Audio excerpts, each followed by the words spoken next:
Hey everyone, hope you are doing well. You're with Noor here and welcome back to the channel.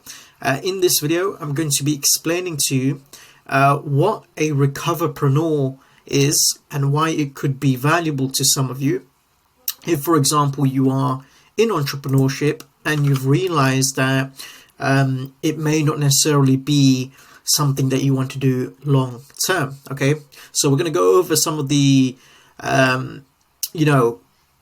meanings behind what a Recoverpreneur is, how it could be advantageous to you, and why it should definitely be something for you to consider, especially if entrepreneurship isn't something that you see yourself doing on the long-term basis. So the first place to start off with is, what is a Recoverpreneur?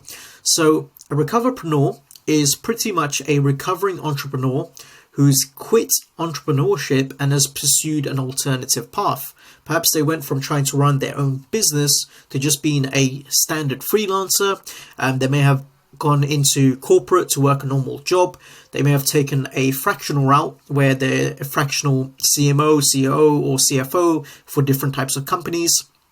And it's essentially, all of these different positions that an ex-entrepreneurship finds themselves in. So it's pretty much someone that used to be an entrepreneur themselves. They didn't like it for whatever reason. Perhaps it didn't work out, and now they are, in an alternative career path that they do enjoy a lot more, and they've been able to take their skill sets from entrepreneurship and they've been able to leverage it in their newfound experience. Okay, so I'm going to use myself as an example here, where pretty much for 2 years, well actually it's been 4, but 2 of the 4 years I was actually putting in the work. I was actually running a solo marketing agency. I do quotation marks because it was just a solo business with myself and a virtual assistant who was helping me send emails. And pretty much I was in the e-commerce space and I was running Facebook ads for different e-commerce brands. Okay, and I absolutely hated it because it was just hard to fulfill. I picked such a difficult market, and it got to a point where, delivering results was extremely stressful in that market. And on top of that, it cost a lot of money to acquire the correct skills needed to succeed in a market that not only needed Facebook ads, but needed SMS marketing, email marketing, CRO, etc., etc. So at the time, I actually quit entrepreneurship and the business altogether because it was hard to deliver, and ultimately at that point in time I just didn't enjoy it whatsoever. It was extremely stressful. I couldn't operate without thinking about a client. I was always wondering what happens when this client leaves, what happens if there's an issue. It was just stress 24/7, and I just knew that entrepreneurship wasn't for me, which is ironic because I got to a point where I think it was like 5k per month, and it was time to finally scale up. And that's when I made the decision to pull the plug, purely because of the inconsistencies and how it was making me feel. So I went from running my own business, right, that I didn't enjoy, that I hated, and that was extremely stressful, to then being in a position now where I personally run the operations for a coaching program that I was initially part of as a student. Okay, and I'm so much more happier now. I've got a sense of security and peace, and I'm able to actually just function on a day-to-day basis, whereas before it was just complete stress. So I am a Recoverpreneur because I've left entrepreneurship, I've pursued an alternative path, and I've taken the skills that I've learned and experiences that I've had to succeed in the position that I am in now. Okay, so I've been in this operations position for just over 1 year, and I think like 3 or 4 months. So the reason why Recoverpreneurs are extremely valuable is that, if you're an entrepreneur, right, irregardless if you failed at it, you've essentially acquired a substantial amount of skills and experiences that you've learned throughout entrepreneurship, and you can then leverage it in an alternative position that may not need it all, by the way, but the position itself can certainly benefit from it. Okay, and that puts you at an extreme advantage over people that are trying to get the same position as you, but they don't have the previous background in entrepreneurship, for example. So, you're favored for it because you may have, leadership traits that aren't needed, but it's good to have, right? You may be able to manage yourself. You're almost positioning yourself as an entrepreneur, which is extremely valuable to a lot of founders, okay? So another thing to actually note here is that a recoverpreneur is pretty much, some people deem it as you're a failed entrepreneur, okay? And this is somewhat true, but it's also not true, okay? The reason why it's not true is because there are plenty of recoverpreneurs where they've run a successful business that was making money, that was making profit. They just didn't enjoy it because it was taking up too much time. It was stressing them out. And, they just came to the conclusion that, the money wasn't worth the stress that it brought on them, which is quite fascinating because from a personal standpoint, right, I always thought a recoverpreneur was a failed entrepreneur like myself. But there's actually loads of people that, I've met and I've spoke to where they were running successful businesses, but they just stepped out of it completely because they just didn't enjoy it. It didn't fulfill them, and they found alternative paths that gave them the dream life that they thought entrepreneurship only can give, okay? So when it comes to recoverpreneurs, yes, it consists of failed entrepreneurs, but it also consists of successful entrepreneurs. Now, in this instance, I'm going to be talking about failed entrepreneurs here, just to highlight that if you failed as an entrepreneur, that doesn't mean you are a failure as a person, okay? And this is actually from a book called Psycho-Cybernetics, and it's important to understand that you want to disassociate the failure at something between the failure of you as an individual, okay? So just because you failed at a test, for example, doesn't mean you collectively are a failure.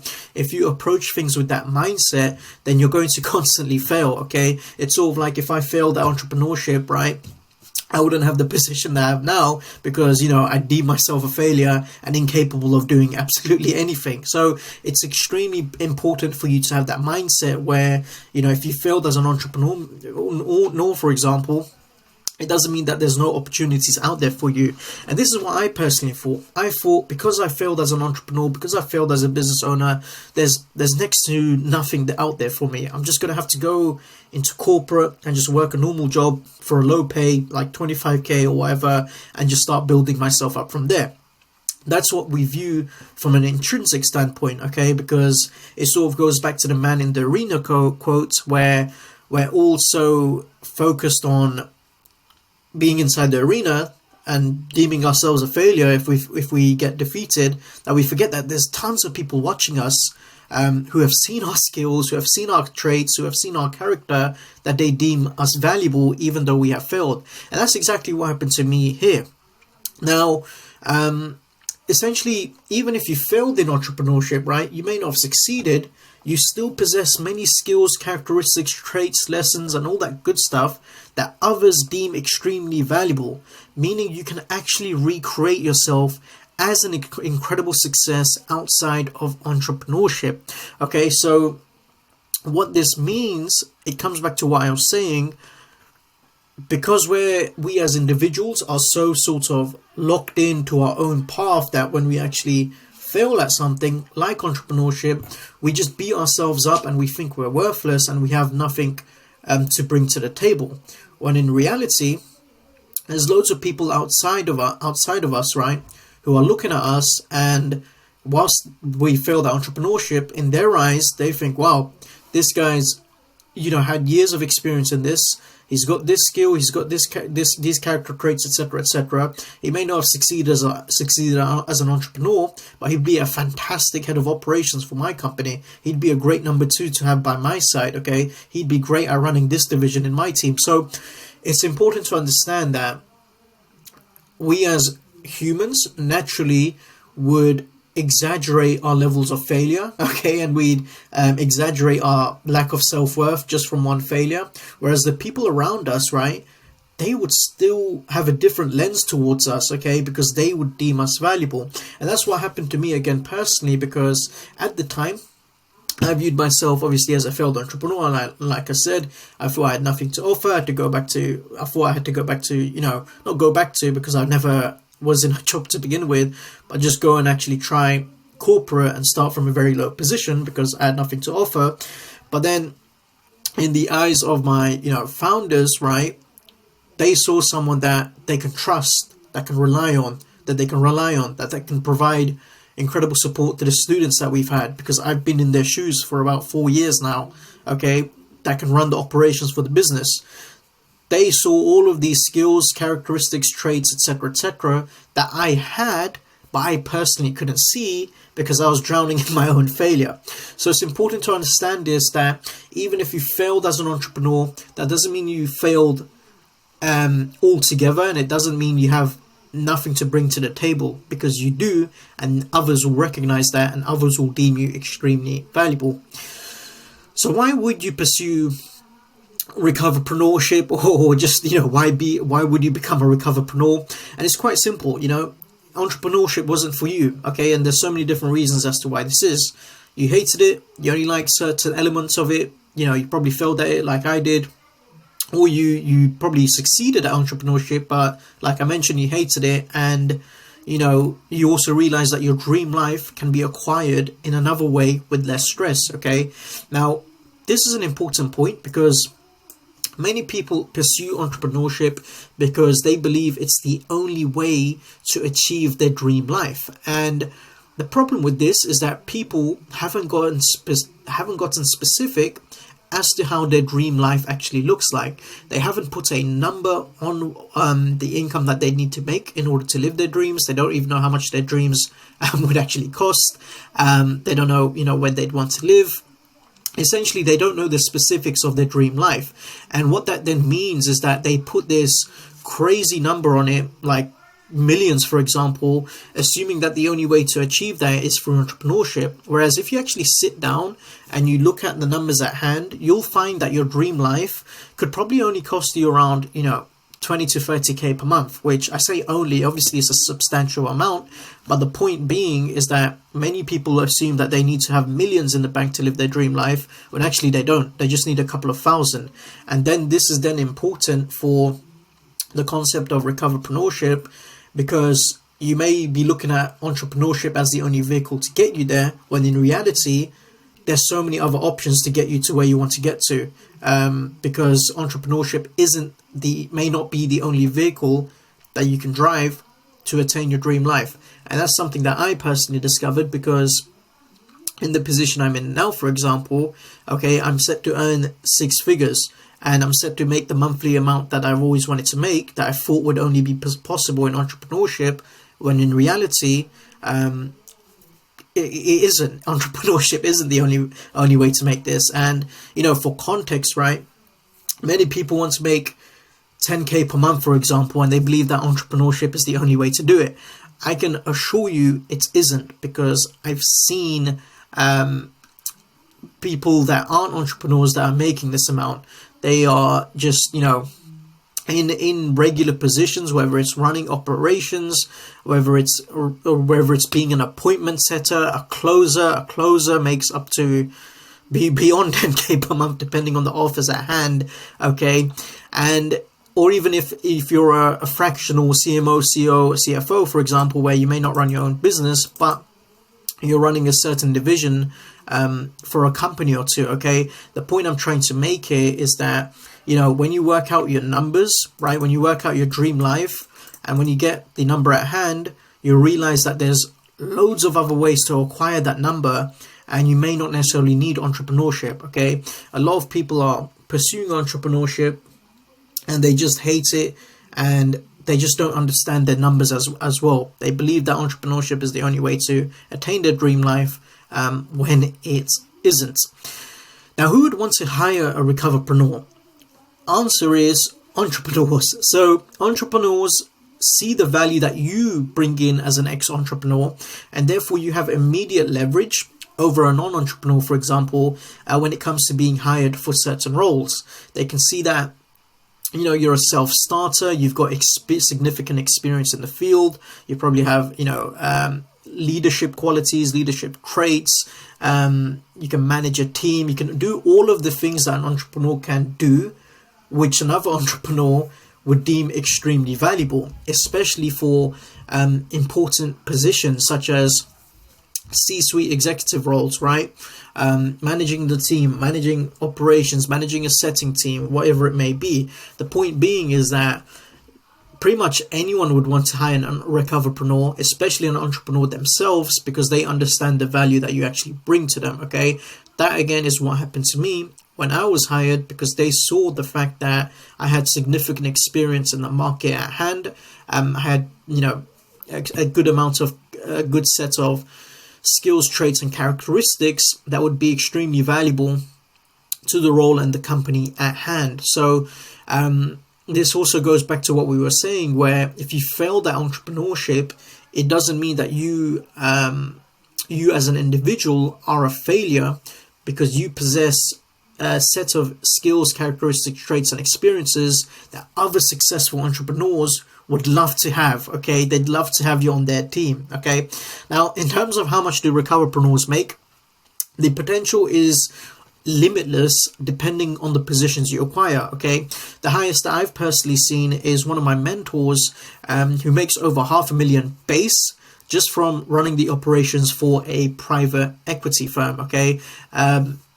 Before that, he actually ran the operations for a coaching program that was to do with, business systems and whatnot, and he was just making under $500,000 per year. I think it was around the 300K mark, and that included bonuses and whatnot. So it just shows you that there's a lot of abundance in the market in terms of recoverpreneurship and the money that you can make, because it truly is limitless, and it's not as something as simple as you'll just make 30K and that's it. That's initially what I thought, right? Because I thought, the position that I'm going to be in, it'll just be a normal job, when in reality it isn't, because many positions, right, will actually pay you all the ways up to 6 figures and beyond, low 6 figures to high 6 figures even, depending on the value that you bring to the position that you are actually in.